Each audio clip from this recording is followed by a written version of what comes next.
guys মানে এটা কথা মই বুজি পোৱা নাই দেই সেইটো কথাটো আপোনালোকৰ আগত মই শ্বেয়াৰ কৰিব ওলাইছোঁ সেইকাৰণে মই মানে আজি ৰাতিপুৱা এটা ফোন কল আহিছে দেই মানে মইতো কোনো মানে সেইটো কেবিন কাও এনেকুৱা চাকৰিৰ কাৰণে মই কোনো এপ্লাই কৰাও নাই তথাপিও আজি ৰাতিপুৱাৰ পৰা দুটা এতিয়ালৈ সেই দুটা মোবাইল সেই নম্বৰতে দুবাৰ ফোন আহিছে যে cabin co and travel hospitality এই দুটা কাৰণে মানে মোক কালিলৈ মানে ইণ্টাৰভিউৰ কাৰণে মাতি আছে দেই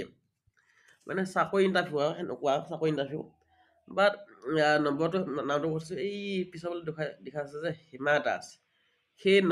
নম্বৰটোৰ পৰা মানে মোক ফোন কৰিছে যে গুৱাহাটীত মোক কালি মানে ইণ্টাৰভিউ কাৰণে এটা মাতিছে মানে কিবা এটা স্কিল ডেভেলপমেণ্টৰ কিবা এটা লৈ মানে স্কিল কিবা এটা হৈছিলে খেল এটা হৈছিলে তাত মোৰ নামটো আহিছে কিন্তু মইতো নাই কোনো এপ্লাই কৰিছোঁ নে কিবা চাইছোঁ হয় নহয় বাট মই চিলেকশ্যন হৈ গৈছোঁ কেনেকৈ হাউ পচিবল